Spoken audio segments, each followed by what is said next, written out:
Yes, we already begun the success celebration. ಎಲ್ಲರಿಗೂ ನಮಸ್ಕಾರ. ಇವತ್ತು ನನಗೆ ಭಾಳ ಸಂತೋಷ ಆಗ್ತಾ ಇದೆ. ಯಾಕೆ ಅಂದರೆ ಒಂದು ಕಾಲದಲ್ಲಿ ನಮ್ಮಮ್ಮ ಬಂದು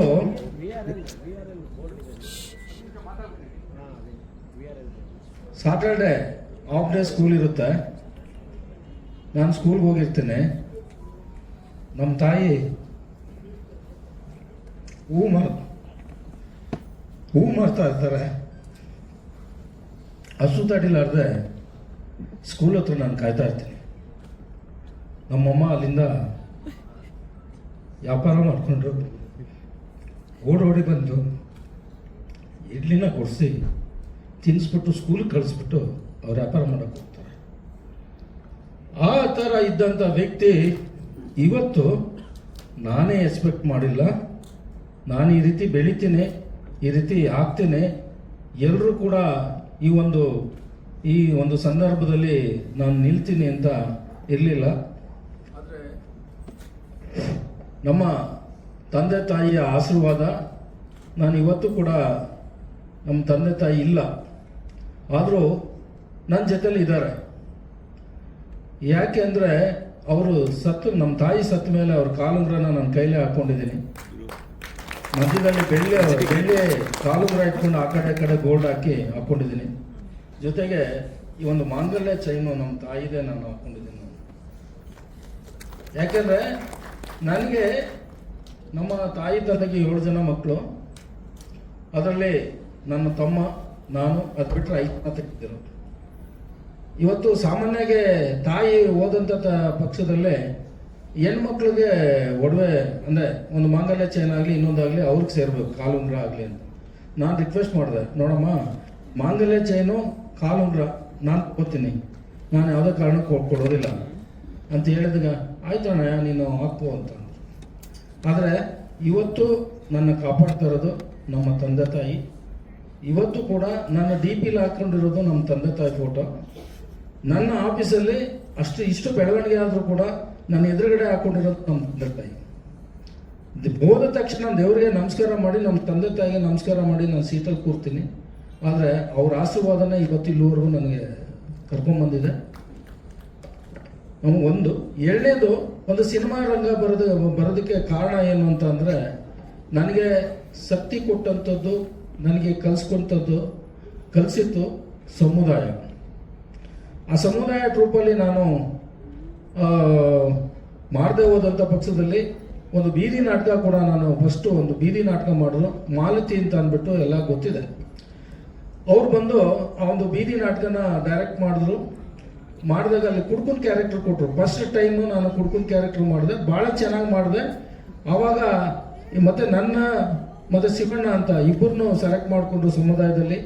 ಗುಂಡಣ್ಣ ಇಲ್ಲೇ ಇದ್ದಾರೆ, ದಯವಿಟ್ಟು ಬನ್ನಿ,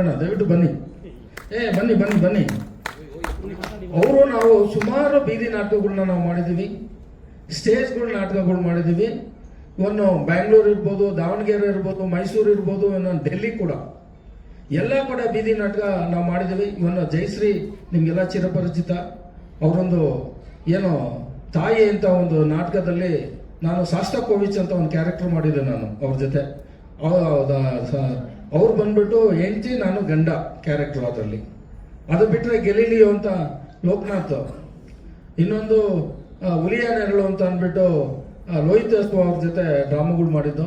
ಪ್ರಸನ್ನ ಅಂತ ಸುಮಾರು ಪಕ್ಷಾಂತರ ಪ್ರಕರಣ ಅಂತ ಅಂದ್ಬಿಟ್ಟು ಅವರು ಬೀದಿ ನಾಟಕಗಳು ಮಾಡ್ತಾ ಇದ್ರು, ಅದಕ್ಕೂ ಕೂಡ ನಾನು ಮಾಡಿದ್ದೆ. ಆಮೇಲೆ ಮಂಥನ ಅಂತ ಒಂದು ಟ್ರೂಪಲ್ಲಿ ಮಾಡಿದ್ದೆ. ಅದಲ್ಲದೆ ಒಂದು ಗುರುದತ್ ಅಂತ ಅಂದ್ಬಿಟ್ಟು ನಮ್ಮ BSNL ಅಲ್ಲೇ ಕೂಡ ಅವರಿದ್ರು. ಅವರು ಸುಮಾರು ಸಿನಿಮಾದಲ್ಲಿ ಮಾಡಿದ್ದಾರೆ, ಸಿಂಗರ್ ಕೂಡ. ಅವರ ಜೊತೆಲಿ ಒಂದು ಕುದುರೆ ಮೊಟ್ಟೆ ಅನ್ನೋ ಒಂದು ನಾಟಕನ ಮಾಡಿದಾಗ ಒಂದು ಕಳ್ಳನ ಕ್ಯಾರೆಕ್ಟ್ರು, ಇನ್ನೊಬ್ಬಂದು ದನಕಾಯ ಕ್ಯಾರೆಕ್ಟರ್ ಮಾಡಿದ್ದೆ. ಅದರಲ್ಲಿ ನನಗೆ ಸ್ಟೇಟ್ ಲೆವೆಲ್ ಅವಾರ್ಡ್ ಬಂತು. ಇದೇ ರವೀಂದ್ರ ಕಲಾಕ್ಷೇತ್ರದಲ್ಲಿ ನನಗೆ ಅವಾರ್ಡ್ ಬಂತು. ಆದರೆ ನನಗೆ ಅವಾರ್ಡ್ ಬಂದಿರೋದು ಗೊತ್ತಿಲ್ಲ. ಅವರೇ ಹೋಗಿ ಅವಾರ್ಡ್ ತೊಗೊಂಡು ಆಮೇಲೆ ನನಗೆ ಹೇಳಿದ್ರು. ಅದಾದಮೇಲೆ ನಾನು ಟೆಲಿಫೋನ್ ಡಿಪಾರ್ಟ್ಮೆಂಟಲ್ಲಿ ನಮ್ಮದು ಒಂದು ಸಂಚಾರಿ ನಿಂತ ಒಂದು ಮ್ಯಾಗ್ಝಿನ್ ಇತ್ತು. ಅದರಲ್ಲಿ SS ಮೂರ್ತಿ ಅಂತ ಅಂದ್ಬಿಟ್ಟು ಡಿವಿಷನಲ್ ಇಂಜಿನಿಯರ್ ಅವ್ರಿಗೆ ಕಲೆ ಅಂದರೆ ಭಾಳ ಇಷ್ಟ. ಅವ್ರು ಕರೆದು ನನ್ನ ಪರವಾಗಿ ನಿಂತು ನನ್ನ ಫೋಟೋ ಹಾಕಿ ಒಂದು ಆರ್ಟಿಕಲ್ನ ಬರೆದಿದ್ರು. ಅವಾಗ ನಾನು ಕ್ಯಾಶುವಲ್ ಮಜ್ದೂರು ಹೇಳಬೇಕು ಅಂದ್ರೆ. ಆ ಟೈಮಲ್ಲಿ ಈ ಹುಡುಗ ಭಾಳ ಆ್ಯಕ್ಟಿಂಗಲ್ಲಿ ಭಾಳ ಮುಂದೆ ಇದ್ದಾನೆ, ಒಳ್ಳೆ ಕೆಲಸಗಳು ಮಾಡ್ತಾ ಇದ್ದಾನೆ, ಇವನು ಪರ್ಮಿಟ್ ಮಾಡಿ ಅಂತ ರೆಕಮೆಂಡ್ ಮಾಡಿ ಒಂದು ಲೆಟ್ರ್ ಕೂಡ ಕಳಿಸಿದ್ರು. ಆದರೆ ಡಿಪಾರ್ಟ್ಮೆಂಟ್ ರೂಲ್ ಏನಿದೆಯೋ ಎಲ್ಲರಿಗೂ ಏನು ಅನ್ವಯಿಸುತ್ತೋ ಅದೇ ಅನ್ವಯಿಸುತ್ತೋ ಹೊರತು ಬೇರೆ ಏನಿಲ್ಲ. ಹಾಗಾಗಿ ಅದಾದ ನಂತರ ನಾನು ಯೂನಿಯನ್ ಬ್ರಾಂಚ್ ಸೆಕ್ರೆಟರಿ ಆದೆ, ಮತ್ತು ಜೊತೆಗೆ ಏರಿಯಾ ಸೆಕ್ರೆಟರಿ ಆದ, ಒಬ್ಬ ಡಿಸ್ಟ್ರಿಕ್ಟ್ ಸೆಕ್ರೆಟರಿ ಆದ, ಒಬ್ಬ ಸರ್ಕಲ್ ಲೀಡ್ರು ಕೂಡ ಆದ. ನನಗೆ ಜಯಂತ್ ಇಲ್ಲೇ ಇದ್ದಾರೆ, ನಮ್ಮಲ್ಲಿ FNDO ಅದರಲ್ಲಿ ಅವರು ಸರ್ಕಲ್ ಸೆಕ್ರೆಟರಿ ಆಗಿದ್ದರು. ಇವತ್ತು ಗುಂಡಣ್ಣ ಏನು ಅವರು ಸರ್ಕಲ್ ಸೆಕ್ರೆಟರಿ ಆಗಿ ಇವತ್ತು ನ್ಯಾಷನಲ್ ಲೆವೆಲ್ ಲೀಡರ್ ಆಗಿದ್ದಾರೆ ಅವರು. ಆದರೆ ಆ ಜಯಂತ್ ಒಂದ್ಸತಿ ಹೇಳಿದ್ರು, ನಾನು ಯಾವುದೋ ಒಂದು ಮೀಟಿಂಗಲ್ಲಿ ಮಾತಾಡ್ಬೇಕಾದ್ರೆ ತುಂಬ ಚೆನ್ನಾಗಿ ನಾನು ಭಾಷಣಗಳು ಮಾಡಿದಾಗ ನೆಕ್ಸ್ಟ್ ನೀವೇ ರೀ ಲೀಡ್ರು ನಮಗೆ ಅಂತ ಹೇಳಿದ್ರು. ಹಂಗಾಗಿ ನಾನು ಇವತ್ತು BSNL ಅಲ್ಲಿ ತುಂಬ ಜನ ಇದ್ದಾರೆ. ಇವನ್ನ ಎಲ್ಲರದ್ದು ಹೆಸರು ಹೇಳ್ತಾ ಹೋದ್ರೆ ಒಬ್ಬರು ಬಿಟ್ಟರೆ ಆಮೇಲೆ ನಾನು ಬಿಟ್ಟರು ಅಂತಾರೆ. ಹಂಗಾಗಿ ಪ್ರತಿಯೊಬ್ಬರು ಕೂಡ ನಮ್ಮ ಏನು BSNL ಎಂಪ್ಲಾಯೀಸು ಇವತ್ತು ನೋಡಿ, ನಾವು ಸುಮ್ಮನೆ ಅಟ್ಲೀಸ್ಟ್ ಒಂದು ಇದನ್ನ ಕಳಿಸಿದ್ದೆ ನಾನು ಅವ್ರಿಗೆ, ವಾಲಂಟಿಯರ್ ನಾನು ಫೋನ್ ಮಾಡಿ ಯಾರಿಗೂ ಹೇಳೋಕ್ಕಾಗಲಿಲ್ಲ. ಪ್ರತಿಯೊಬ್ಬರು ಬಂದಿದ್ದಾರೆ. ನನ್ನ ಜೊತೆ ನಾನು ಮಾಡಿದಂಥ ಕೆಲಸ ಮತ್ತೆ ನನ್ನ ಮೇಲೆ ಅಭಿಮಾನ ಇಟ್ಕೊಂಡು ನಮ್ಮ ಏನು BSNL ಅವರು ನೀವೆಲ್ಲಿದ್ರು ನಾವು ನಿಮ್ಮ ಜೊತೆಲಿ ಇರ್ತೀವಿ ಅಂತ ಅಂದ್ಬಿಟ್ಟು ಪ್ರತಿಯೊಬ್ಬರು ಕೂಡ ಬಂದಿದ್ದಾರೆ. ಅವ್ರಿಗೆ ನಿಜವಾಗೂ ನನ್ನ ಮೂಲಕ ಥ್ಯಾಂಕ್ಸ್ನ ಹೇಳ್ತಾ ಇದ್ದೀನಿ. ಅದಲ್ಲದೆ ನಾನು ಹುಟ್ಟು ಬೆಳೆದಂಥ ಒಂದು ಏನು ಊರಿದೆಯೋ ಅಲ್ಲಿಂದ ಕೂಡ ಇವನು ಶ್ರೀರಾಮ್ಪುರ ಇರ್ಬೋದು, RG ಕಾಲೋನಿ ಇರ್ಬೋದು, ಪ್ರಕಾಶ್ ನಗರ ಇರ್ಬೋದು, ಮಲ್ಲೇಶ್ವರ ಇರ್ಬೋದು, ಸರೌಂಡಿಂಗು ಎಲ್ಲರೂ ಕೂಡ ಬಂದಿದ್ದಾರೆ. ಮತ್ತೆ ಕುಣಿಗಲ್ಲಿಂದ ಕೂಡ ಸುಮಾರು ಜನ ಬಂದಿದ್ದಾರೆ, ಸುಮಾರು ಸಂಘಟನೆಗಳು ಲೀಡರ್ಗಳು ಬಂದಿದ್ದಾರೆ. ಹಾಗಾಗಿ ನನಗೆ ಬಹಳ ಸಂತೋಷ ಆಗ್ತಾ ಇದೆ. ಜೊತೆಗೆ ಏನು ಒಂದು ನಾನು telecom employees housing welfare trust ಅಂತ ಪ್ರಾರಂಭ ಮಾಡಿ ಇವತ್ತು ಬೆಂಗಳೂರಿನಲ್ಲಿ 6 ಬ್ರಾಂಚಸ್ ಇದೆ. ತುಮಕೂರು 1 ಬ್ರಾಂಚು, ಮೈಸೂರು 1, ಬೆಂಗಳೂರಲ್ಲಿ 4 ಇದೆ. ಅದಲ್ಲದೆ ಒಂದು 10 ಪ್ರಾಜೆಕ್ಟ್ಗಳನ್ನ ಮಾಡಿ ನಾನು ಸುಮಾರು ಸೋಷಿಯಲ್ ಸರ್ವಿಸ್ಗಳನ್ನ ಮಾಡ್ತಾ ಬಂದಿದ್ದೀನಿ. ಸುಮಾರು ಮಕ್ಕಳಿಗೆ ಯೂನಿಫಾರ್ಮ್ ಇರ್ಬೋದು, ಬ್ಲೇಸರ್ ಇರ್ಬೋದು, ಬುಕ್ಸ್ ಇರ್ಬೋದು, ಏನು ನೆಸೆಸಿಟಿ ಇದೆಯೋ ಅದನ್ನೆಲ್ಲ ನಾನು ಸರ್ವಿಸ್ನ ಮಾಡ್ತಾ ಬಂದಿದ್ದೀನಿ. ಅದಲ್ಲದೆ ಸುಮಾರು ಅನಾಥಾಶ್ರಮ ಇರ್ಬೋದು, 2 ದೇವಸ್ಥಾನ ಕೂಡ ನಾವು ನಡೆಸ್ತಾ ಇದ್ದೀನಿ. ಅದಲ್ಲದೆ ಇನ್ನೂ ಒಂದು ಹೆಜ್ಜೆ ಮುಂದೆ ಹೋಗಿ ಒಂದು ಟೆಲಿಕಾಂ ಜನಸೇವೆ ಚಾರಿಟಬಲ್ ಟ್ರಸ್ಟ್ ಅಂತ ಪ್ರಾರಂಭ ಮಾಡಿ ಅದು ಮಹಿಳೆಯರಿಗೆ ಒಂದು ಸೀಮಿತವಾದ ಒಂದು ಟ್ರಸ್ಟ್, ಒಂದು ಫ್ರೀ ಟ್ರೈಲರಿಂಗ್ ಇರ್ಬೋದು, ಬ್ಯೂಟಿಷಿಯನ್ ಇರ್ಬೋದು, ಅಥವಾ ಕಂಪ್ಯೂಟರ್ ಇರ್ಬೋದು, ಅವ್ರಿಗೆ ಏನೇನೋ ಸಾಧ್ಯವಾಗುತ್ತೋ ಅದನ್ನ ನಿಂತು ಅವ್ರ ಕಾಲ ಮೇಲೆ ಅವ್ರು ನಿಲ್ಲೋ ಥರ ಒಂದು ಮಾಡಬೇಕು. ಯಾಕೆಂದ್ರೆ ನಾವು ಏನೇ ಸಂಪಾದನೆ ಮಾಡಿದ್ರು ಎತ್ಕೊಂಡಂತೂ ಹೋಗೋಕ್ಕಾಗಲ್ಲ, ಎಲ್ಲ ಇಲ್ಲೇ ಬಿಟ್ಟು ಹೋಗ್ಬೇಕು. ಹಾಗಾಗಿ ಇರೋದ್ರಲ್ಲೇ ಏನಾದ್ರು ಒಂದು ಮಾಡಬೇಕು ಅಂತ ಅಂದ್ಬಿಟ್ಟು ಅದನ್ನ ಒಂದು ಆಲ್ರೆಡಿ ಪ್ರಾರಂಭ ಮಾಡಿದ್ದೀವಿ, ತುಮಕೂರಲ್ಲಿ ನಡೀತಾ ಇದೆ. ಹಾಗಾಗಿ ಒಂದು ಸಿನಿಮಾ, ಏಕೆಂದರೆ ಸಿನಿಮಾ ವಿಷಯಕ್ಕೆ ಬಂದಾಗ ಈಗ ನಾನು ಆಲ್ರೆಡಿ ಹೇಳಿದೆ, ನಾನು ಸಮುದಾಯ ರಂಗಭೂಮಿ ಕಲಾವಿದ ಅಂತ, ಒಬ್ಬ ರೈಟರ್ ಕೂಡ. ಜೊತೆಗೆ ನಾನು ಡೈರೆಕ್ಷನ್ ಮಾಡಬೇಕು ಅಂತಂದು ನಾನು ಪ್ರಯತ್ನ ಮಾಡಿ ಕೊನೆಗೆ ನನ್ನ ಬ್ಯುಸಿ ಶೆಡ್ಯೂಲಲ್ಲಿ ನಾನು ಅದಕ್ಕೆಲ್ಲ ಕೈ ಹಾಕೋಕ್ಕಾಗಲ್ಲ ಅಂದ್ಬಿಟ್ಟು ನಾನು ಬೆಸ್ಟು ಇದು ಯಾರನ್ನ ಸೆಲೆಕ್ಟ್ ಮಾಡಿದ್ರೆ ಒಳ್ಳೇದು ಅಂತ ಅಂದಾಗ ನಾನು ಯಾವುದೋ ಒಂದು ಮೂಮೆಂಟ್ಸಲ್ಲಿ ನಾನು ರವೀಂದ್ರ ಕಲಾಕ್ಷೇತ್ರದಲ್ಲಿ ನನಗೆ ಗೆಸ್ಟಾಗಿ ಕರೆದಿದ್ರು. ಆ ಟೈಮಲ್ಲಿ ಸಾಯಿ ಪ್ರಕಾಶ್ ಅವರು ಕೂಡ ಗೆಸ್ಟಾಗಿ ಬಂದಿದ್ರು. ಏನೋ ನನ್ನ ಅದೃಷ್ಟಕ್ಕೆ ಅವ್ರು ನನ್ನ ಪಕ್ಕದಲ್ಲೇ ಕೂತಿದ್ರು ಅಲ್ಲಿ. ಅವಾಗ ಮನಸ್ಸು ತಡಿತಾ ಇಲ್ಲ, ಈಗ ಹೆಂಗೆ ಕೇಳಲಿ ಅಲ್ಲ, ಸೀನಿಯರ್ ಡೈರೆಕ್ಟ್ರು 105 ಸಿನಿಮಾ ಮಾಡಿದ್ದಾರೆ, ಅವ್ರ ಹತ್ರ ಹೆಂಗಪ್ಪ ಮಾತಾಡೋದು? ನಿಜವಾಗೂ ಅವ್ರ ಹತ್ರ ಸುಮ್ಮನೆ ಸರ್ ಹಿಂಗಿದೆ, ಒಂದು 10 ನಿಮಿಷ ಮಾತಾಡ್ಬೇಕು ನಿಮ್ಮ ಹತ್ರ, ಹೊರಗಡೆ ಸಿಗೋಕ್ಕಾಗತ್ತಾ? ಅದಕ್ಕೇನಂತ ಬರ್ತೀನಿ ಅಂದರು, ಎಷ್ಟು ಸಿಂಪಲ್ ಆಗಿ. ಆಮೇಲೆ ಸರ್ ಕ್ಯಾಪಿಟಲ್ ಹೋಟೆಲ್ಗೆ ಬಂದರೆ ಅಲ್ಲಿ ಏನೋ ಡಿಸ್ಕಸ್ ಮಾಡ್ಬೋದು ಸರ್. ಬಂದರು ಅವರು, ನಾನು ಅಲ್ಲಿ ಹೋಗಿ ವೆಯ್ಟ್ ಮಾಡ್ತಿದ್ರು, ಪಾಪ ಬಂದರು. ಬಂದಮೇಲೆ ನಾನು ಈ ಒಂದು ಕಾಮನ್ ಮ್ಯಾನ್ ಅಂದರೆ ನಾನೇ CM ಅಂತ ಇದ್ದಿತ್ತು ಮುಂಚೆ, ಈಗ ಅದನ್ನು ಕಾಮನ್ ಮ್ಯಾನ್ ಅಂತ ಏನು ಟೈಟಲ್ಲು ಮಾಡಿದೀವೋ ಆ ಒಂದು ಇದನ್ನ ನಾನು ಹೇಳಿದೆ, ಸರ್ ಈ ಥರ ಇದೆ ಅಂತ ಅಂದ್ಬಿಟ್ಟು. ಅವರು ಇಲ್ಲ ಚೆನ್ನಾಗಿದೆಯಲ್ಲ, ಲೈನ್ ಚೆನ್ನಾಗಿದೆ, ಮಾಡ್ಬೋದು ಅಂತ. ಅದಾದ ನಂತರ ನನಗೆ ಹೇಳಿದ್ರು, ಇಲ್ಲ ಸಿನಿಮಾ ನಾನು ಮಾಡ್ತಾ ಇದ್ದೀನಿ, ಸಾಯಿ ಪ್ರಕಾಶ್ ಅವ್ರು ಮಾಡ್ಕೊಂಡು. ಏನ್ರಿ ಸಾಯಿ ಪ್ರಕಾಶ್ ಯಾಕಾಗ? ಅಲ್ಲ ಅವರು ಎಲ್ಲ ಓಲ್ಡ್ ಸ್ಟೈಲೇ ಮಾಡ್ತಾರ್ರಿ, ಅವ್ರ ಕೈಲಿ ಎಲ್ಲ ಆಗುತ್ತೆ, ಯಾಕೆ ಅವ್ರ ಹತ್ರ ಹೋದ್ರ? ಕೊನೆಗೆ ನಾವೊಂದು ಚಾಲೆಂಜಾಗಿ ತೊಗೊಂಡು, ಯಾಕಂದ್ರೆ ಎಲ್ಲ ಓಲ್ಡ್ ಸ್ಟೈಲ್ ಅಂದ್ರೆ ಏನು, ಹುಟ್ಟಿದ ತಕ್ಷಣ ಬೆಳೀತಾ ಏನಾಗ್ತಾರೆ, ಓಲ್ಡೇ ಆಗ್ತಾರ ಹೊರತು ನೀವು ಯಾರು ಆಗಲ್ಲ. ಖಂಡಿತ ಆಗ್ತಾರ? ಯಾರು ಮಕ್ಕಳಾಗ್ತಾರ? ಖಂಡಿತ ಇಲ್ಲ. ಅವರ ಬುದ್ಧಿವಂತಿಕೆ, ಅವರ ಕೆಲಸ, ಅವರ ಒಂದು ಎಕ್ಸ್ಪೀರಿಯನ್ಸು, ಸಣ್ಣ ಮಕ್ಕಳು ಚಿಕ್ಕ ಪುಟ್ಟ ಮಕ್ಕಳು ಸಣ್ಣ ಒಂದು ಇದು ಅವ್ರಿಗೆ ಯಾರಿಗೂ ಬರೋದಿಲ್ಲ, ಏಕೆಂದರೆ ಅವ್ರಿಗೆ ಎಲ್ಲ ಥರ ಅನುಭವ ಇರುತ್ತೆ, ಎಲ್ಲ ಥರ ಸಿನಿಮಾ ಮಾಡಿರ್ತಾರೆ. ಹಂಗಾಗಿ ನಾನೊಂದು ಚಾಲೆಂಜಿಗೆ ಆಗಿ ತೊಗೊಂಡು ಅವ್ರನ್ನೇ ಇಟ್ಕೊಂಡು ಇವತ್ತಿನ ಯಂಗ್ಸ್ಟಾರ್ಗೆ ನಾವು ಅದನ್ನು ಪ್ರೂವ್ ಮಾಡಿ ತೋರಿಸ್ಬೇಕು ಅಂತ ಅಂದ್ಬಿಟ್ಟು ಈ ಸಿನಿಮಾ ಮಾಡಿದ್ದೀವಿ, ಕಾಮನ್ ಮ್ಯಾನ್ ಅಂತ. ಈಗ ಪ್ರತಿ ಇಲ್ಲಿ ಸುಮಾರು ನಮ್ಮಲ್ಲಿ ಥೀಮ್ ಚೆನ್ನಾಗಿದೆ. ಥೀಮ್ ಏನು ಅಂದರೆ, ಒಬ್ಬ ಇವತ್ತು ಏನಾಗ್ತಾ ಇದೆ ಅಂದರೆ, ಯಾವುದೋ ಒಂದು MLA ಆಗಬೇಕಾದ್ರೂ, ಮಿನಿಸ್ಟರ್ ಆಗಬೇಕಾದ್ರೂ, ಚೀಫ್ ಮಿನಿಸ್ಟರ್ ಆಗಬೇಕಾದ್ರೂ ವಿತೌಟ್ ಎಲೆಕ್ಷನ್ ಮಾಡೋಕ್ಕಾಗಲ್ಲ. ಆದರೆ ನನ್ನ ಕಥೆಯಲ್ಲಿ ವಿತೌಟ್ ಎಲೆಕ್ಷನ್ನು ಒಂದು ಸರ್ಕಾರದ ಮೇಲೆ ಪ್ರೆಷರ್ ತೊಗೊಂಬಂದು ಅವನು ಹೆಂಗೆ ಚೀಫ್ ಮಿನಿಸ್ಟರ್ ಆಗ್ತಾನೆ, ಆದ್ಮೇಲೆ ಏನು ಮಾಡ್ತಾನೆ, ಇದು ಥೀಮು. ಇದನ್ನ ಇಟ್ಕೊಂಡು ನಾವು ಮಾಡಿದ್ದೀವಿ. ಇವತ್ತು ವಿಜಯ್ ಇರ್ಬೋದು, ಇವತ್ತು ಪವಾಡನೆ ಮಾಡಿದ್ರು ತಮಿಳ್ನಾಡಲ್ಲಿ, ಇವತ್ತು ಇಲ್ಲಿ ಕೂಡ ಇವನ DK ಶಿವಕುಮಾರ್ ಇವತ್ತು ಚೀಫ್ ಮಿನಿಸ್ಟರ್ ಆಗಿದ್ದಾರೆ. ಅವ್ರು ಎಷ್ಟು ಸ್ಟ್ರಗಲ್ ಮಾಡಿದ್ರು, ಎಷ್ಟು ಅಡೆತಡೆಗಳಾಯಿತು. ಆದರೆ ನಮ್ಮ ನಮ್ಮ ಹೀರೋ ಗೌರಿಶಂಕರ್ ಅವ್ರು ಯಾವ ರೀತಿ CM ಆಗ್ತಾರೆ, ಯಾವ ರೀತಿ ಉಳಿಸ್ಕೋತಾರೆ ಅನ್ನೋದು ಇದರಲ್ಲಿ ಇದೆ. ದಯವಿಟ್ಟು ನೀವೆಲ್ಲ ಥಿಯೇಟ್ರಿಗೆ ಬಂದು ನೋಡಬೇಕು. ಅದಲ್ಲದೆ 4 ಸಾಂಗ್ಗಳಿದೆ, ತುಂಬ ಚೆನ್ನಾಗಿ ಸಾಂಗ್ಗಳು ಮಾಡಿದ್ದಾರೆ ವಿನಯ್ ಚಂದ್ರ. ಇವನ್ನು ನಾನು ಇಂಟರ್ವ್ಯೂಲಿ ಹೇಳಿದ್ದೆ, ನಾನು ಇನ್ನೂ ವಸ್ತು ನನಗೆ ಅವರು ವರ್ಕು ಗೊತ್ತಿಲ್ಲ, ಏನೂ ಗೊತ್ತಿಲ್ಲ, ಏನು ಮಾಡ್ತಾರೋ ಏನೋ ಗೊತ್ತಿಲ್ಲ. ಗಿರೀಶ್ ಗೌಡ್ರನ್ನ ಬೈಕೊಂಡೆ, ಕರ್ಕೊಂಬಂದು ಬಿಟ್ಬಿಟ್ರು, ಏನು ಮಾಡ್ತಾರೋ ಗೊತ್ತಿಲ್ಲಪ್ಪ ಅಂತ. ಆದರೆ ಒಂದು ಸಾಂಗನ್ನ ಅವರು ಟ್ಯೂನ್ ಮಾಡಿ ನಮ್ಮ ಹತ್ರ ಕೇಳಿಸಿ ಆಮೇಲೆ ತುಂಬ ಚೆನ್ನಾಗಿತ್ತು. 2 ಕಳಿಸಿದ್ರು. ಒಂದೇ ಕಳಿಸ್ಬಿಟ್ರೆ ಸುಮ್ಮನೆ ಆಗ್ತಿದ್ನೋ ಏನೋ ಗೊತ್ತಿಲ್ಲ, 2 ಕಳಿಸ್ಬಿಟ್ರು. 2 ಭಾಳ ಚೆನ್ನಾಗಿತ್ತು. ಆಮೇಲೆ ನಾನು ಗಿರೀಶ್ ಗೌಡ್ರಿಗೆ ಹೇಳ್ದೆ, 2 ಸಾಂಗ್ ಸೇರಿಸಿ ಒಂದು ಮಾಡೋಕ್ಕಾಗುತ್ತೆ? ಏನ್ರಿ ಹೇಳ್ತೀರ ನೀವು, ಎಲ್ಲರೂ ಸಾಧ್ಯನಾ ಅಂತ. ಆಮೇಲೆ ನಾನು ವಿನಯ್ ಚಂದ್ರಗೆ ಮಾತಾಡಿದೆ, ಅವ್ರ ನಂಬರ್ ತೊಗೊಂಡು, ಸರ್ 2 ಸೇರಿ ಏನಾರು ಮಾಡಿ ಒಂದು ಮಾಡಿ ಅಂತ. ಆಮೇಲೆ ನಾನು ಡೈರೆಕ್ಟರ್ ಹತ್ರನೂ ಡಿಸ್ಕಸ್ ಮಾಡಿದೆ, ನೋಡಿ ಟ್ರೈ ಮಾಡಿ ಅಂದರು ಅವರು. ಯಾಕೆ ಏನೋ ಒಂದು ಹೊಸತನ ಬಂದರೆ ಬರಲಿ, ಟ್ರೈ ಮಾಡಿ ಅಂತ ಅಂದರು. ಆಮೇಲೆ ನಾವು ಅದನ್ನು ಮಾಡಿದಾಗ ಎಷ್ಟು ಚೆನ್ನಾಗಿ ಬಂತು ಸರ್, ಅದು 2 ಸೇರಿ ಒಂದು ಸಾಂಗ್ ಭಾಳ ಚೆನ್ನಾಗಿ ಬಂತದ್ದು, ಆಯಿತಾ. ಅದಲ್ಲದೆ ಆ ಸಾಂಗ್ನ ಬಂದು ಇವರು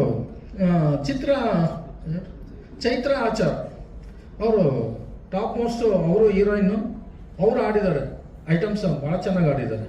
ಅದಲ್ಲದೆ ಒಂದು ಕ್ರಾಂತಿಕಾರಿ ಒಂದು ಇದು ನಾಗೇಂದ್ರ ಪ್ರಸಾದ್ ಅದನ್ನು ಬರೆದಿದ್ರು, ಅದನ್ನು ಈ ಕೈಲಾಸ್ ಕೇರು ಕೈಲಿ ಆಡಿಸ್ತೇವೆ ನಾವು.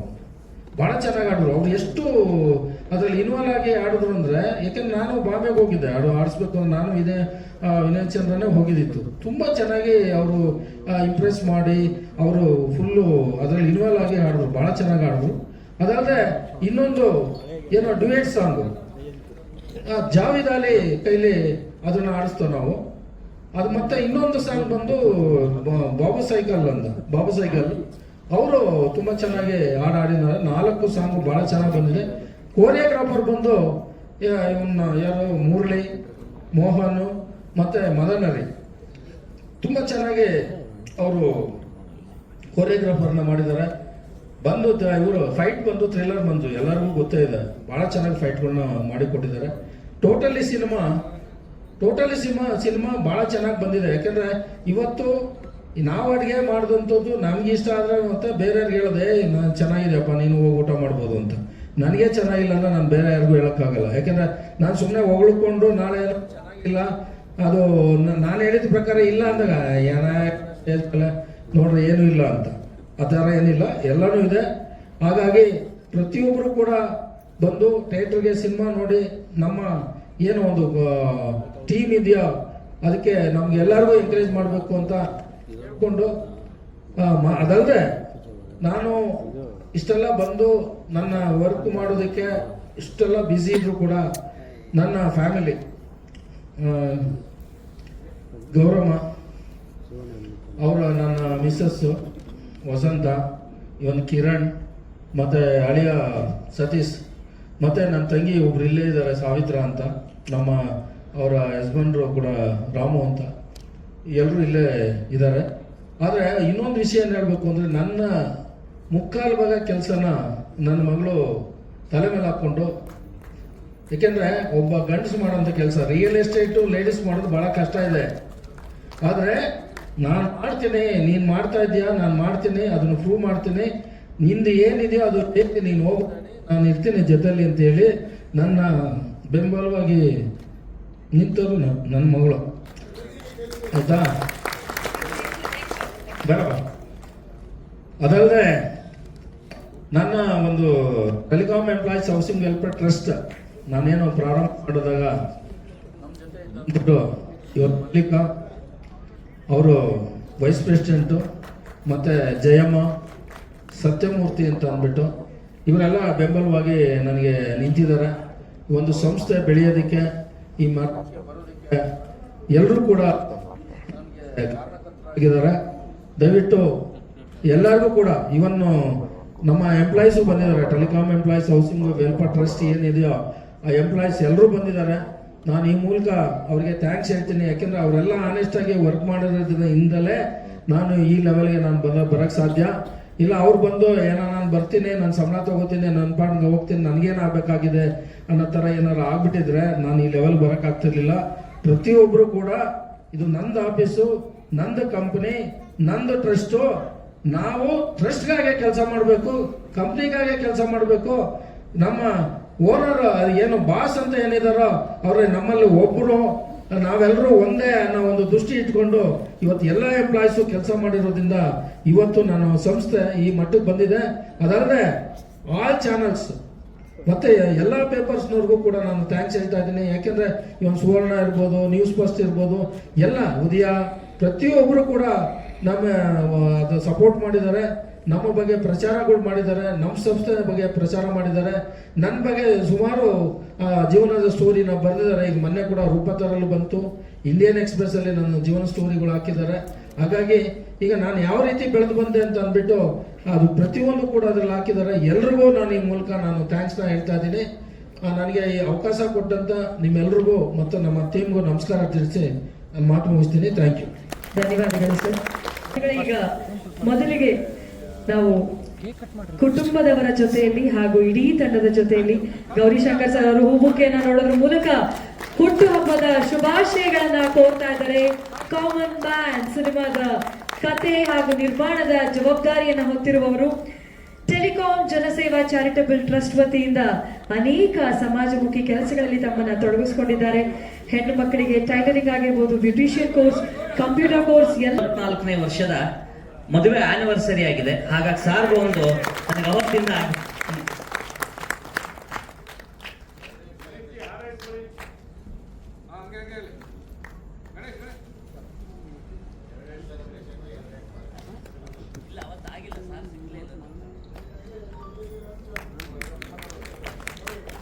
ಓಂ ಸಾಯಿ ಪ್ರಕಾಶ್ ಸರ್ ಅವರ ಮದುವೆಯಾಗಿ ವಿವಾಹ ವಾರ್ಷಿಕೋತ್ಸವದ 54ರ ಸಂಭ್ರಮ 60 ಆಗ್ಲಿ, ಅದರಲ್ಲಿ ಪಾರ್ಟಿ ಖಂಡಿತ ತಗೊಳ್ಳೋಣ ಸರ್. ಇಷ್ಟು ನೂರುಕಾಲ ಸಂತೋಷದಿಂದ ಆರೋಗ್ಯದಿಂದ ತಾಯಿ ಚಾಮುಂಡೇಶ್ವರಿ ಸುಖ, ಸಂತೋಷ, ಆರೋಗ್ಯ, ಯಶಸ್ಸು ಎಲ್ಲವನ್ನ ನೀಡಲಿ. ಇದು ಸಂಭ್ರಮಾಚರಣೆ. ಹುಟ್ಟು ಹಬ್ಬದ ಜೊತೆಯಲ್ಲಿ ಕಾಮನ್ ಮ್ಯಾನ್ ಚಿತ್ರದ ಮೋಷನ್ ಪೋಸ್ಟರ್ ರಿಲೀಸ್ ಆಗಿದೆ. ಗೌರವ ಮೇಡಮ್ ಒಬ್ಬರಿಗಷ್ಟೇ ತಿನ್ಸೋದಕ್ಕೆ ಪರ್ಮಿಷನ್ ಇದೆ. ಕೆಳಗಡೆ ಎಲ್ಲರಿಗೂ ನೀಡಲಾಗುತ್ತೆ. ಸಂತೋಷದಿಂದ ಸಾಧಕರಾಗಿ ಬಾಳಿ ಅಂತ ಶುಭ ಹಾರೈಸೋಣ.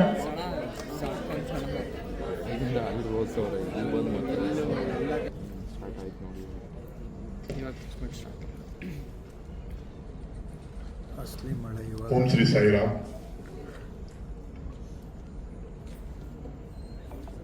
ನಮ್ಮ ಟೀಮ್ ಪರವಾಗಿ ಮತ್ತೊಮ್ಮೆ ನಮ್ಮನ್ನ ನಿರ್ಮಾಪಕರಿಗೆ ಹುಟ್ಟಹಬ್ಬದ ಶುಭಾಶಯ. ಸಾಯಿಬಾಬರ ಆಶೀರ್ವಾದ ಸದಾ ನಿಮ್ಮ ಮೇಲಿರಲಿ, 100 ವರ್ಷ ಸುಖವಾಗಿ ಶಾಂತಿಯುತವಾಗಿರಲಿ ಅಂತ ಬಾಬಾ ಪ್ರಾರ್ಥನೆ ಮಾಡ್ತೀನಿ. ಕಾಮನ್ ಮ್ಯಾನ್ ನಮ್ಮ ನಿರ್ಮಾಪಕರು ಕಾಮನ್ ಮ್ಯಾನ್ ಬಗ್ಗೆ ಸಂಪೂರ್ಣವಾಗಿ ನಿಮ್ಮ ಮಾಹಿತಿ ಕೊಟ್ಟಿದ್ದಾರೆ. ಖುಷಿ ಆಗತ್ತೆ. ಯಾಕಂದ್ರೆ ಕಥನ ಅವರು ಬರೆದಿರಲ್ವಾ, ಅದರಿಂದ ನಿರ್ಮಾಪಕರು, ಕಥ ಮತ್ತು ನಟರು ತ್ರಿಪಾತ್ರ ಅಭಿನಯ ಮಾಡಿದ್ದಾರೆ ಅವರು. ಇವತ್ತು ಅವರು ಹುಟ್ಟಿದಬ್ಬ ದಿನ ಪೋಸ್ಟರ್ ಮಾಡಿದ್ದು ಒಂಥರ ಖುಷಿ ಆಗತ್ತೆ. ಇಲ್ಲಿ 2 ಕುಟುಂಬ ಸೇರಿದ್ವಿ. ಒಂದು ಟೆಲಿಕಾಂ ಗ್ರೂಪ್, ಸುರಭಿ ಗ್ರೂಪ್, 1+1 ನಾವೆಲ್ಲ ಸೇರಿದ್ವಿ.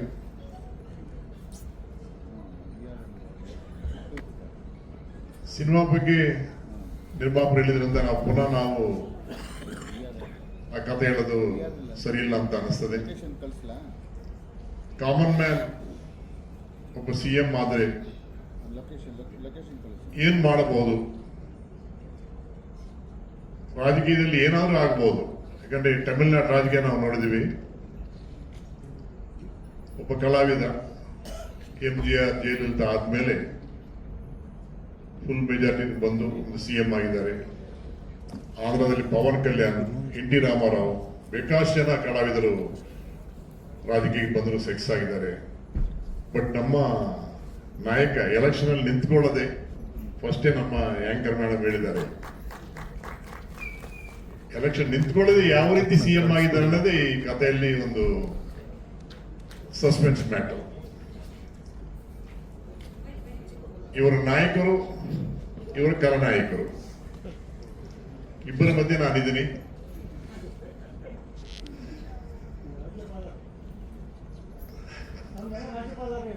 ರಾಜ್ಯಪಾಲರ ಬ್ಯಾಕ್ಗ್ರೌಂಡ್ ನಾನು ಈ ಸಿನಿಮಾದಲ್ಲಿ ರಾಜ್ಯಪಾಲರಾಗಿ ಅಶೋಕ್ ಅವರು ಮಾಡಿದ್ದಾರೆ.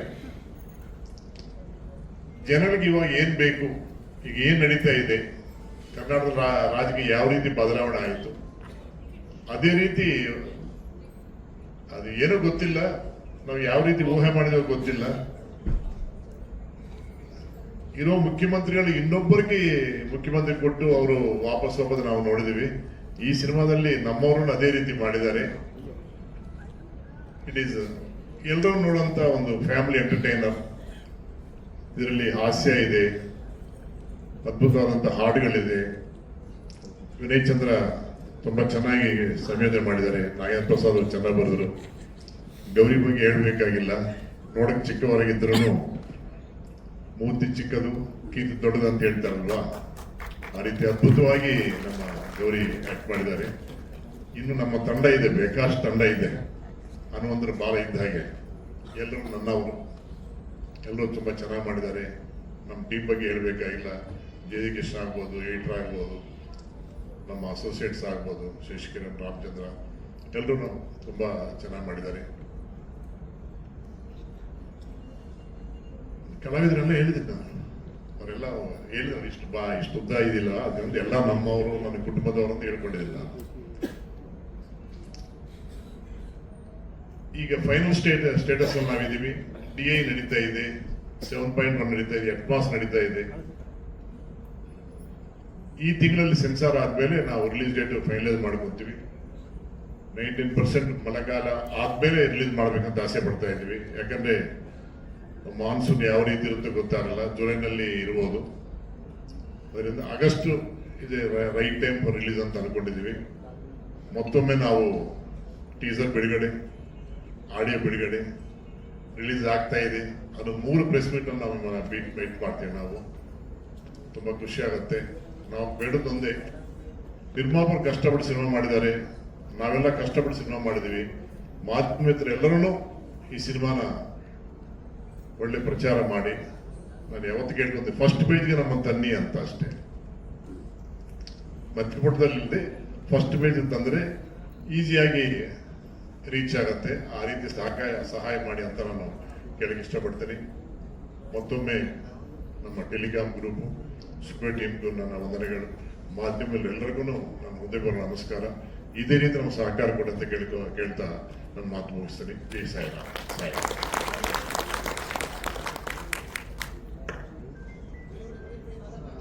ಧನ್ಯವಾದಗಳು ಸರ್.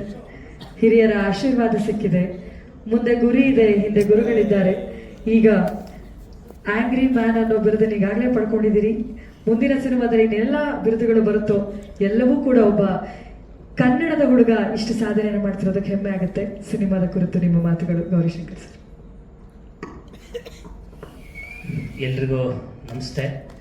ಇಲ್ಲಿ ಬಂದಿರುವಂಥ ಎಲ್ಲ ಮಾಧ್ಯಮ ಮಿತ್ರರಿಗೂ ಹಾಗೂ ಟೆಲಿಕಾಂ ಗ್ರೂಪ್ನ ನಮ್ಮ ನಿರ್ಮಾಪಕರ ಸುಮಾರಷ್ಟು ಬಂಧುಗಳು ಬಂದಿದ್ದಾರೆ, ಅವ್ರ ಕುಟುಂಬ ಬಂದಿದ್ದಾರೆ. ಆಮೇಲೆ ನಮ್ಮ ಸಿನಿಮಾ ತಂಡ, ಎಲ್ಲ ಟೆಕ್ನಿಷಿಯನ್, ಆರ್ಟಿಸ್ಟು, ಪ್ರತಿಯೊಬ್ಬರಿಗೂ ಕೂಡ ಸ್ವಾಗತ. ಜೊತೆಗೆ ಥ್ಯಾಂಕ್ ಯು ಸೋ ಮಚ್. ತುಂಬ ಏನು ಮಾತಾಡೋಂಥದ್ದೇನಿಲ್ಲ, ಯಾಕೆಂದರೆ ಡೈರೆಕ್ಟರ್ ಸರ್ ಮತ್ತು ನರಸಿಂಹಮೂರ್ತಿ ಸರ್ ಎಲ್ಲ ಹೇಳ್ಬಿಟ್ಟಿದ್ದಾರೆ. ಆದರೂ ಕೂಡ ಪ್ರೊಡ್ಯೂಸರಿಗೆ ಹುಟ್ಟುಹಬ್ಬದ ಶುಭಾಶಯಗಳನ್ನು ಹೇಳ್ತಾ ನಮ್ಮ ಕರ್ನಾಟಕದಲ್ಲಿ ಒಂದು 2 ಜನದ ಬರ್ಡೇ ಗೊತ್ತಾಗಲ್ಲ, ಅವ್ರ ವಯಸ್ಸು ಗೊತ್ತಾಗಲ್ಲ. ಒಂದು ವಾಟಾಳ್ ನಾಗರಾಜ್ ಅವ್ರದ್ದು ಎಷ್ಟು ವಯಸ್ಸು ಅನ್ನೋದು ಅಷ್ಟು ಸುಲಭಕ್ಕೆ ಯಾರಿಗೂ ಗೊತ್ತಾಗಿಲ್ಲ. ಹಾಗೆ ನಾನು ಇವ್ರನ್ನ ಯಾವಾಗ್ಲೂ ಕೇಳೋದು, ಸರ್ ನಿಮ್ಮನ್ನ ನೋಡಿದ್ರೆ ಹುಡುಗರ ತರ ಇದೀರಿ, ನೋಡಿದ್ರೆ ಮನೆಯವರು, ಮಗಳು, ಮೊಮ್ಮಕ್ಕಳು, ಅದಾದ್ಮೇಲೆ ನೋಡಿದ್ರೆ ಮಗನು ಕೂಡ ಹೆಚ್ಚು ಕಡಿಮೆ ನಮ್ಮ ವಯಸ್ಸಿನವ್ರು ಇದ್ದಾರೆ. ನಿಮ್ ವಯಸ್ಸು ಎಷ್ಟು ನಿಜವಾಗ್ಲು? ಅಲ್ಲ, ಇಲ್ಲ ಇಲ್ಲ ಇಲ್ಲ, ಅವ್ರು ಕೇಳಿದರೆ ಅವ್ರ ಆಸೆ ಯಾಕೆ ನಾವು ನಿರಾಸೆ ಮಾಡ್ಬೇಕು? ಆದರೆ ನನಗೆ ಅವರು ನಮ್ಮ ಮಿಸ್ಸಸ್ ಇಲ್ಲೇ ಇದ್ದಾರೆ, ನನ್ನ ಮಗಳು, ನನ್ನ ಮಗ, ಅಳಿಯ, ನನ್ನ ಮೊಮ್ಮಗಳು ಕೂಡ ಇಲ್ಲೇ ಇದ್ದಾರೆ. ಆದರೆ ಅವ್ರಿಗೆ ವಯಸ್ಸಾಗುತ್ತೆ, ನನಗೆ ವಯಸ್ಸಾಗಲ್ಲ. ಯಾಕೆಂದ್ರೆ 17 ತುಂಬ 18ಕ್ಕೆ ಬೀಳೋದೇ ಇಲ್ಲ. ನಾನು ಇರೋವರೆಗೂ 18ಕ್ಕೆ ಬೀಳಲ್ಲ. ನಾನು ಯಾರೋ ಎಷ್ಟೇ ವಯಸ್ಸು ಅಂತ ಕೇಳಿದ್ರೆ ತಮಾಷೆ ಹೇಳ್ತೀನಿ, 17 ತುಂಬ ಇನ್ನೂ 18ಕ್ಕೆ ಬಿದ್ದಿಲ್ಲ ಅಂತ. ಕೊನೆವರೆಗೂ ಅದನ್ನೇ ಕಾಪಾಡ್ತೀನಿ ಹೊರತು ಬೇರೆ ಏನು ನಾನು ಹೇಳಕ್ ಹೋಗಲ್ಲ. ಆಯ್ತಾ? Thank you. ಯಾಕೆಂದ್ರೆ ಈ ಕಾಮನ್ ಮ್ಯಾನ್ ಸಿನಿಮಾ ಪ್ರತಿಯೊಂದಕ್ಕೂ ಕೂಡ ಒಂದು ಚಾಲನೆ ಆಗಬೇಕು, ಅದೊಂದು ಒಳ್ಳೆ ರೀತಿಯಲ್ಲಿ ಬರಬೇಕು, ಅನ್ಕೊಂಡ್ ಟೈಮಿಗೆ ಎಲ್ಲ ಕೆಲಸಗಳಾಗಬೇಕು ಅಂದ್ರೆ ಅದಕ್ಕೆ ಹಣ ಹಾಕಂತ ನಿರ್ಮಾಪಕರೇ ಇಂಪಾರ್ಟೆಂಟ್ ಆಗಿರ್ತಾರೆ. ಆ ಒಂದು ಕೆಲಸನ ಅಚ್ಚುಕಟ್ಟಾಗಿ ನಮ್ಮಂಥವ್ರು ಎಲ್ಲರಿಗೂ ಅವಕಾಶ ಮಾಡಿಕೊಟ್ಟಂತಹ ನರಸಿಂಹಮೂರ್ತಿ ಸರ್ಗೆ ಇನ್ನೊಮ್ಮೆ ಬರ್ಡೇನ ವಿಶ್ ಮಾಡ್ತಾ, ಅವರು ಕಲಾವಿದರು ಕೂಡ ಹೌದು. ಅವರು ತುಂಬಾ ಅವಾಗಲೇ ಹೇಳಿದರು, ನಾಟಕ ಟ್ರೂಪ್ಗಳಲ್ಲೆಲ್ಲ ಮಾಡಿದ್ರು ಅಂತ. ತುಂಬಾ ನೀವು ಆ ಸಿನಿಮಾ ನೋಡಿದಾಗ ಅವರ ಪಾತ್ರ, ಆ ಪಾತ್ರದಲ್ಲಿ ಅವ್ರು ನಿಭಾಯಿಸಿದ ರೀತಿ ಅದು ಗೊತ್ತಾಗುತ್ತೆ. ಸಿನಿಮಾ ಖಂಡಿತವಾಗೂ ಒಂದು ಶ್ರಮ ಹಾಕಿ ಒಂದು ಸಿನಿಮಾ ನಿರ್ದೇಶಕರು, ಒಂದು ತಂಡ ಏನ್ ಕೇಳುತ್ತೆ ಅನ್ನೋದನ್ನ ಒಂದು ಸೆಕೆಂಡು ಕೂಡ ಯೋಚನೆ ಮಾಡದೆ ಈ ಸಿನಿಮಾಗೆ ಅವರು ಒದಗಿಸ್ಕೊಟ್ಟಿದ್ದಾರೆ. ಹಾಗಾಗಿ ಖಂಡಿತವಾಗೂ ಇಂಥ ಒಳ್ಳೆ ನಿರ್ಮಾಪಕರು, ಅದು ಇವತ್ತಿನ ಕಾಲ ಇದರಲ್ಲಿ ಏನು ಇವತ್ತಿನ ಸಿನಿಮಾ ಪರಿಸ್ಥಿತಿ ಇನ್ನೊಂದು, ಯಾಕಂದ್ರೆ ಸಿನಿಮಾಗಳು ಎಷ್ಟೋ ಶುರುವಾಗುತ್ತೆ, ಆದರೆ ಶುರುವಾದ ಸಿನಿಮಾಗಳೆಲ್ಲ ಮುಗಿಯಲ್ಲ. ಕಾರಣ ಅದಕ್ಕೆ ಸತ್ತಾರ ಇರುತ್ತೆ. ಅದರ ಮೇನ್ ಕಾರಣ ಹಣಕಾಸೆ ಯಾವಾಗಲೂ ಆಗಿರುತ್ತೆ.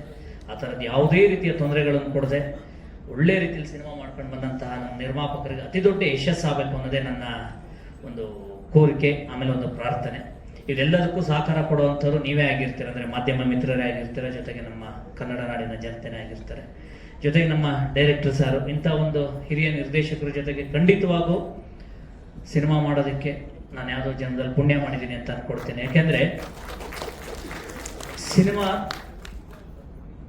ಒಂದು ಕರೆಕ್ಟ್ ಕಲ್ಪನೆ ಜೊತೆಗೆ ಇಷ್ಟೇ ಬೇಕು, ಹೀಗೆ ಬೇಕು, ಇದೇ ತರದ ಒಂದು ಸಿನಿಮಾ ಮಾಡಬೇಕು, ಈ ಪಾತ್ರಕ್ಕೆ ಒಂದು ಸೂಟ್ ಆಗ್ತಾನೆ, ಇನ್ನೊಂದು, ಆಮೇಲೆ ಯಾವುದೇ ರೀತಿಯ ಗೊಂದಲಗಳಿಲ್ಲದೆ, ಯಾವುದೇ ರೀತಿಯ, ಈಗ ತುಂಬಾ ಸಿನಿಮಾಗಳಾಗತ್ತೆ, ಅದರಲ್ಲಿ ಎಷ್ಟೋ ಏನ್ ಸಿನಿಮಾ ಮುಗಿಯೋದ್ರೊಳಗೆ ಕಚಾಪಿಚಿ ಆಗಿ ಒಬ್ಬರು ಇವತ್ತಿದ್ದಾರೋ ಇನ್ನೊಂದು ತರ ಆಗಿ ಏನೇನೋ ಆಗೋಗುತ್ತೆ. ಆ ತರದ ಯಾವ ಗೊಂದಲಗಳಿಗೂ ಇಲ್ಲಿ ಅವಕಾಶಗಳನ್ನು ಮಾಡಿಕೊಡದೆ ಒಂದು ಸಿನಿಮಾನ, ತಂಡನ ಎಷ್ಟು ನೀಟಾಗಿ ತಗೊಂಡು ಹೋಗ್ಬೇಕು ಅನ್ನೋದಕ್ಕೆ 1-2 ಪದಗಳಲ್ಲೆಲ್ಲ ಹೇಳೋದಕ್ಕೆ ಸಾಧ್ಯವೇ ಇಲ್ಲ. ಖಂಡಿತವಾಗೂ ಅವ್ರ ಜೊತೆ ಕೆಲಸ ಮಾಡಿದ್ರೆ ಮಾತ್ರ ಅದು ಗೊತ್ತಾಗೋದಕ್ಕೆ ಸಾಧ್ಯ. ಹಾಗಾಗಿ ಖಂಡಿತವಾಗೂ ಈ ಒಂದು ಅವಕಾಶ ಕೊಟ್ಟಂತಹ ಡೈರೆಕ್ಟರ್ ಸಾರ್ಗೆ, ಇಡೀ ತಂಡಕ್ಕೆ, ನಿರ್ಮಾಪಕರಿಗೆ ಎಲ್ಲರಿಗೂ ಕೂಡ ನಾನು ಯಾವತ್ತೂ ಆಭಾರಿ. ಯಾಕಂದ್ರೆ ಇಲ್ಲಿ ವರ್ಕ್ ಮಾಡಿದಂತಹ ಟೆಕ್ನಿಷಿಯನ್ ಇರ್ಬೋದು, ಇಲ್ಲೆಲ್ಲರೂ ಕೂಡ ನನಗೆ, ಯಾಕಂದ್ರೆ ಈ ಸಿನಿಮಾ ತಂಡಕ್ಕೆ ಹೋಗಿ ಪರಿಚಯ ಮಾಡಿಸಿರುವಂತದ್ದು ಗಿರೀಶ್ ಗೌಡ್ರು, ನಮ್ಮ ನವೀನ್ DK, ಈ ತರ, ಅಂದ್ರೆ ಅಲ್ಲಿಂದ ಶುರುವಾದ ಜರ್ನಿ ಇವತ್ತು ಇಲ್ಲಿ ತನಕ ಆದಷ್ಟು ಬೇಗ ತಗೊಂಡ್ಬಿಟ್ಟಿದೆ. ಅಂದ್ರೆ 4-5 ತಿಂಗಳೊಳಗೆ ಒಂದು ಸಿನಿಮಾದ ಮೇಜರ್ ಪ್ರೊಸೆಸ್ಗಳು ಮುಗಿದೋಗಿದೆ. ಈಗ ಸಾರ್ ಹೇಳಿದಾಗೆ ಇನ್ನೊಂದು ಜೂನಲ್ಲಿ ರಿಲೀಸ್ ಅಂತ ಅನ್ಕೊಂಡಿದ್ರು, ಆದರೆ ಸಿನಿಮಾ ಕೆಲಸಗಳು ಸ್ವಲ್ಪ ನಿಧಾನ ಆಗಿರೋದು, ನಿಧಾನ ಮೀನ್ಸ್ ಆಕ್ಚುಲಿ ಪೋಸ್ಟ್ ಪ್ರೊಡಕ್ಷನ್ ಕೆಲಸಗಳು ಸ್ವಲ್ಪ ಟೈಮ್ ತೊಗೊಳ್ತಾ ಇರೋದ್ರಿಂದ ಈ ಮಧ್ಯದಲ್ಲಿ ಜುಲೈ ಬೇಡ ಅಂತ ಅನ್ಕೊಂಡಿದ್ದಾರೆ, ಸ್ವಲ್ಪ ಮಳೆ ಆಗಿರುತ್ತೆ ಅಂತ. ಆಗಸ್ಟ್ ಅಂತ ಒಂದು ಹಂತಕ್ಕೆ ತಲೆ ಒಳಗಡೆ ಪ್ಲಾನ್ ಇದೆ. ಇಲ್ಲ ಕೆಲಸ ಮುಗಿದ ಮೇಲೆ ಆ ಡೇಟ್ಗಳನ್ನು ಅನೌನ್ಸ್ ಮಾಡ್ತಾರೆ. ಖಂಡಿತವಾಗೂ ನಿಮ್ಮೆಲ್ಲರ ಸಹಕಾರ ಇರಬೇಕು ಈ ಸಿನಿಮಾಗೆ ಅಂತ ಹೇಳಿ ನಾನು ಕೇಳ್ಕೊಡ್ತಾ,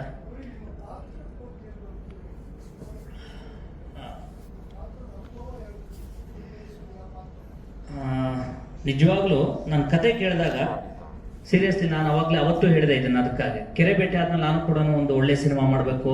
ಕತೆ ಯಾವತ್ತೂ ಏನು ಗೊತ್ತಾ, ನನಗೆ ಈ ಸಿನಿಮಾ ಪಾತ್ರ ನಾನು ಖಂಡಿತ ನಿಭಾಯಿಸಬಲ್ಲೆ, ಇದು ಇಷ್ಟ ಆಗ್ಬೇಕಲ್ವ. ಫಸ್ಟ್ ನಾನು ಕತೆ ಕೇಳಿದಾಗ ಸ್ಟ್ರೈಕ್ ಆಗಿರೋಂಥದ್ದೇ ಒಂದು ಲಾಯರು, ಒಂದಾದ್ಮೇಲೆ ಅವನೊಬ್ಬ ರಾಜಕಾರಣಿ ಆಗ್ತಾನೆ ಅನ್ನೋದು. ಸತ್ಯವಾಗ್ಲೂ ನೀವು ನಂಬ್ತೀರ ನಂಬಲ್ಲ, ಪ್ರತಿ ದಿವಸನೂ ನಾನು ನನ್ನ ಜೀವನಕ್ಕೆ ಸಿನಿಮಾ ಅನ್ನೋದು ನನಗೆ ಇವತ್ತಿಗೂ ಕೂಡ ದೊಡ್ಡ ಸಕ್ಸಸ್ ಕೊಟ್ಟಿಲ್ಲ. ಸಾರ್ ಹೇಳಿದ್ರು ಮೂರ್ತಿ ಚಿಕ್ಕದು ಇನ್ನೊಂದು ಅಂತ, ಆದ್ರೆ ನಾನು ಇಂಡಸ್ಟ್ರಿ ಅಂದ್ರೆ ಏನು ಸಿನಿಮಾ ರಂಗದಲ್ಲಿ ಬಂದು ತುಂಬಾ ವರ್ಷಗಳಾಯ್ತು. ಅದನ್ನ ಇನ್ನೊಂದು ವೇದಿಕೆಯಲ್ಲಿ ಯಾವತ್ತಾದ್ರೂ ಒಂದು ದೊಡ್ಡ ಗೆಲುವು ಸಿಕ್ಕದಾಗ ಹೇಳ್ತೀನಿ, ತುಂಬಾ ವರ್ಷನೇ ಆಯ್ತು, ಇಲ್ಲಿ ಸುಮಾರು ಜನಕ್ಕೆ ಗೊತ್ತಿದೆ. ಆದರೆ ಒಂದು ದೊಡ್ಡ ಗೆಲುವು ಸಿಗೋ ತನಕ ನಾವೆಲ್ಲರೂ ಕೂಡ ತುಂಬಾ ಇನ್ನು ಒಂದು ಸ್ಟ್ರಗಲಿಂಗ್ ಪೀರಿಯಡ್ ಅಲ್ಲೇ ಇರ್ತೀವಿ. ಈ ಒಂದು ಸಿನಿಮಾ ಒಂದು ದೊಡ್ಡ ಗೆಲುವು ಕೊಡುತ್ತೆ ಅನ್ನೋ ಒಂದು ನಿರೀಕ್ಷೆಯಲ್ಲಿ ಇದ್ದೀನಿ. ಪಾತ್ರ, ನಾನು ಈ ಸಿನಿಮಾ ರಂಗದ ಜೊತೆಗೆ ಬದುಕು ನಿರ್ವಹಿಸೋದಕ್ಕೆ ಇನ್ನೇನೇನು ಈ ರಾಜಕಾರಣಿಗಳಿಗೆ ಒಂದಿಷ್ಟು ಮೆಟೀರಿಯಲ್ಗಳು ಸಪ್ಲೈ ಮಾಡೋದು, ಈ ಒಂದು ಒಡ್ಡಾಟದಲ್ಲೇ ಕಳೆದ 10-12 ವರ್ಷದಿಂದ ಇದ್ದೀನಿ. ಹಾಗಾಗಿ ಯಾವಾಗಲೂ ನಾನು ಪ್ರತಿ ದಿವಸನೂ ರಾಜಕಾರಣಿಗಳ ಜೊತೆ ಮಾತಾಡೋದು ನೋಡೋದು ಆ ಒಡ್ಡಾಟದಲ್ಲಿದ್ದಾಗ ನನಗೆ ಎಷ್ಟೋ ಸರಿ ಅನ್ಸೋದು ಎಷ್ಟು ಕೆಲಸಗಳು ಮಾಡ್ಬೋದು, ಎಷ್ಟು ಪ್ರತಿಯೊಂದಕ್ಕೂ ಕೂಡ ನಿಮಗೆ ಒಂದು ಮಾಡುವಂಥ ಇಚ್ಛೆ ಜೊತೆಗೆ ಇನ್ನೊಬ್ರು ಸಹಕಾರ ಇದ್ರೆ ಖಂಡಿತವಾಗೂ ಆಗಲ್ಲ ಅನ್ನೋ ಕೆಲಸಗಳು ಯಾವುದೂ ಇಲ್ಲ ಈ ಜಗತ್ತಲ್ಲಿ. ಖಂಡಿತವಾಗಿ ಎಲ್ಲವನ್ನೂ ಮಾಡಿ ಜಯಿಸ್ಬೋದು. ಅದು ರಾಜಕಾರಣಿಗಳಿಗಾದರೂ ಅಷ್ಟೇ. ನಾನು ಎಷ್ಟೋ ಸರಿ MLA ಗಳಿಗೆ ಮಿನಿಸ್ಟರ್ಗಳಿಗೆ ಎಷ್ಟು ಅವಕಾಶ ಇರುತ್ತೆ, ಇವ್ರೇನಪ್ಪ ಯಾವುದನ್ನು ಮಾಡ್ತಾ ಇಲ್ವಲ್ಲ, ಎಲ್ಲವನ್ನೂ ಕೊನೆ ಮೂಮೆಂಟಿಗೆ ಮಾಡಕ್ಕೆ ಹೋಗ್ತಾರೆ, ಎಲ್ಲವೂ ಲಾಸ್ಟಿಗೆ ತೇಪೆ ಹಚ್ಚತ್ತಾರ. ಎಲೆಕ್ಷನ್ ಟೈಮ್ಗಳಿಗೆ ಜನಕ್ಕೆ ಮಂಕೂದಿ ಮಾಡ್ಬೇಕು. ಈಗ ನೋಡಿ, ಯಾವುದೋ ಒಂದು ಟಾರ್ ರೋಡ್ಗೆ ರಸ್ತೆಗಳಿಗೆ ಟಾರ್ ಹಾಕೋ ಪರಿಸ್ಥಿತಿ ಯಾವಾಗ ಬರೋದು? ಲಾಸ್ಟ್ ಒಂದು 3 ತಿಂಗಳು ಎಲೆಕ್ಷನ್ ಇದೆ, ಯಾವ್ದಾದ್ರು ಈಗ ಬೆಂಗಳೂರದ BBMP ಅಂತ ಅನ್ಕೊಳ್ಳೋಣ, ಇನ್ನೊಂದು 3-4 ತಿಂಗಳಿಗೆ ಗ್ರೇಟರ್ ಬೆಂಗಳೂರು ಎಲೆಕ್ಷನ್ ಬರುತ್ತೆ.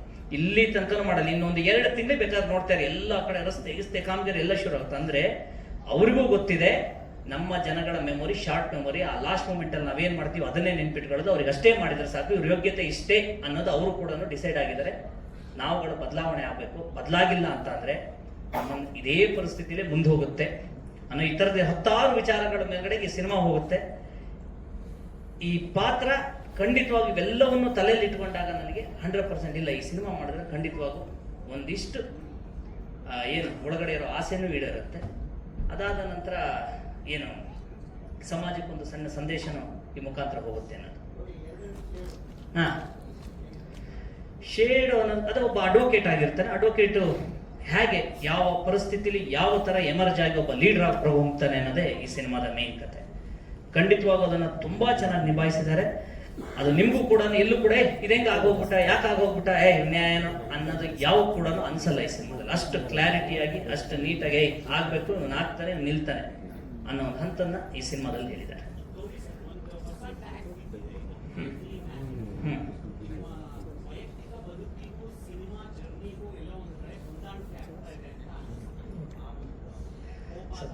ನಾನು ಯಾವಾಗಲೂ ಅಷ್ಟೇ, ಕೋಪ ತಾಪ ಯಾವಾಗಲೂ ಏನು ಗೊತ್ತಾ, ನನಗೆ ಸಣ್ಣ ವಯಸ್ಸಿಂದನೂ ಯಾವುದಾದ್ರೂ ಒಂದು ತಪ್ಪು ಕಂಡು ಅಂದ್ರೆ ನನಗೆ ಅಷ್ಟು ಸುಲಭಕ್ಕೆ ನಾನು ಅದನ್ನು ತಡ್ಕೊಂಡಿರೋದೇ ರಪ್ಪನ್ನು ಅದಕ್ಕೆ ರಿಯಾಕ್ಟ್ ಮಾಡೋಂಥ ಕ್ಯಾರೆಕ್ಟ್ರೇ ನಾನು. ಈಗ ಯಾವುದೊಂದು ತರಕಾರಿ ಅಂಗಡಿ ಹೋಗ್ತೀನಿ, ಟೊಮೊಟೊ ಹಣ್ಣು ತೊಗೊಳ್ತೀನಿ, ಹೊರಗಡೆ ರಸ್ತೆ ಬದಿಯಲ್ಲಿ 20 ರೂಪಾಯಿ ಇರುತ್ತೆ, ಅಲ್ಲವನು 25-30 ಅಂತಂದ್ರೆ ನಾನು ಓಕೆ, ಆದರೆ ಏನೋ ಅದ್ರ ಬಗ್ಗೆ ತಲೆ ಕೆಡಿಸಲ್ಲ. ಅವ್ನು 60 ರೂಪಾಯಿ ಅಂತಂದ್ರೆ ರಪ್ಪನ ಅವನ ಜೊತೆ ರಿಯಾಕ್ಟ್ ಮಾಡಕ್ಕೆ ಶುರು ಮಾಡ್ತೀನಿ. ಯಾಕೆ? ನನಗೆ 60 ರೂಪಾಯಿ ಕೊಡೋದು ದುಡ್ದಲ್ಲ, ಆದ್ರೆ ನನ್ಗಿಂತ ಬೇರೆಯವ್ರು ಯಾರೊಬ್ಬ ಬಡವ ಬರ್ತಾನೆ, ಇನ್ನೊಬ್ಬ ಬರ್ತಾನೆ, ಅವನಿಗೂ ಕೂಡ ಅದೇ ರೇಟ್ ಹೇಳ್ತಾನೆ. ನನ್ನಂತವನು ಕೇಳಿಲ್ಲ ಅಂತ ಅಂದ್ರೆ ಎಲ್ಲರೂ ಬಾಯಿ ಮುಚ್ಕೊಂಡಿದ್ರೆ ಈ ಸಮಾಜದಲ್ಲಿ ನಿಮಗೂ ಕೂಡ ಗೊತ್ತಿದೆ ನಿಜವಾದ ತಪ್ಪಿತಸ್ಥರು ಯಾರು ಅಂತ ಅಂದ್ರೆ ತಪ್ಪು ಮಾಡೋರಲ್ಲ. ತಪ್ಪು ಮಾಡೋರನ್ನ ವಿರೋಧ ಮಾಡದೆ ನಂಗೆ ಯಾಕೆ ಅವನ ತರ ಮಾಡ್ಕೊಳ್ಳಿ, ನನ್ ಸುದ್ದಿ ಒಂದು ಬರಲ್ಲ ಅನ್ನೋ ಮನಸ್ಥಿತಿ ಇಟ್ಕೊಂಡವರಿಂದನೇ ಈ ಸಮಾಜಕ್ಕೆ ಅತಿ ದೊಡ್ಡ ಆಘಾತ ಆಗಿ ಕೆಲವಷ್ಟು ಪರಿಸ್ಥಿತಿಗಳು ಮುಂದುವರಿತಾರೆ.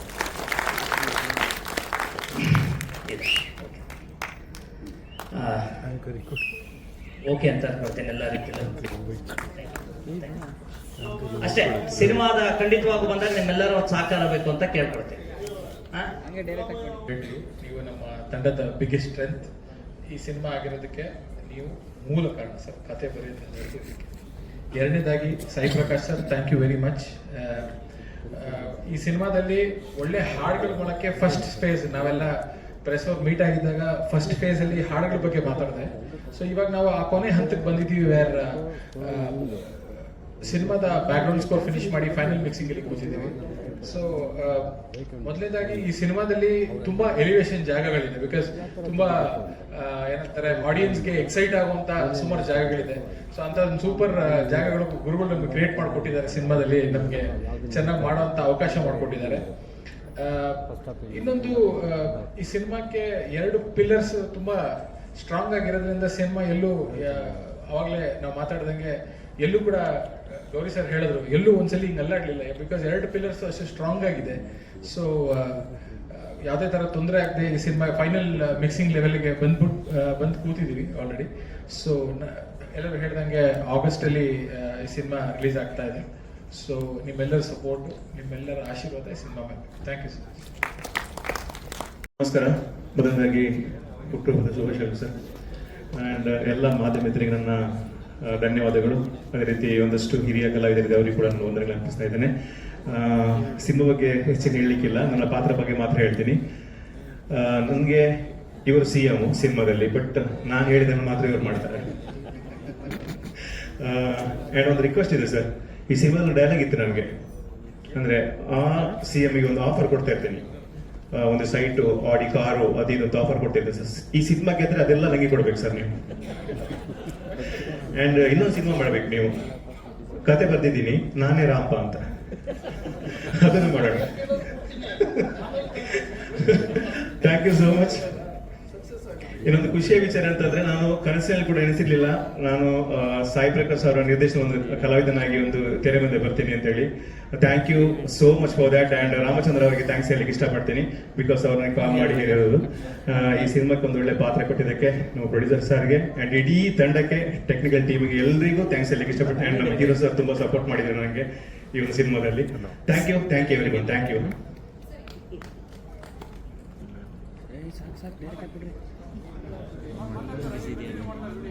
ಅಲ್ಲ, ಸತೀಶ್ ಸರ್ ಮತ್ತೆ ನಾಗೇಂದ್ರ ಸರ್ ಇಬ್ರು ನೀನಾ ನಾನಾ ಅಂತಿದ್ರು, ಆಗ ಓಡ್ ಬಂದೆ. ಸತೀಶ್ ಸರ್, ನಮ್ಮ ಇವರು ಸಮುದಾಯ, ನನ್ನ ಫಸ್ಟ್ ಪ್ರೊಫೆಷನಲ್ ಆಗಿ ಸ್ಟೇಜ್ ಎತ್ತಿದ್ದು ಸಮುದಾಯನೇ, ಬಹಳ ವರ್ಷಗಳ ಹಿಂದೆ. ಆದ್ರೆ ಅವ್ರಿಗಿನ್ನ ಜೂನಿಯರ್ ನಾನು, ಬಟ್ ಫಸ್ಟ್ ಆಗಿ ಸ್ಟೇಜ್ ಎತ್ತಿದ್ದು ಸಮುದಾಯ ತಂಡದಿಂದಾನೆ. ಸೊ ಅದೊಂದು. ಅಂಡ್ ಸರ್, ನಮ್ಮ ಲೆಜೆಂಡ್ರಿ ಸಾಯಿ ಪ್ರಕಾಶ್ 106ನೇ ಚಿತ್ರ ಸರ್.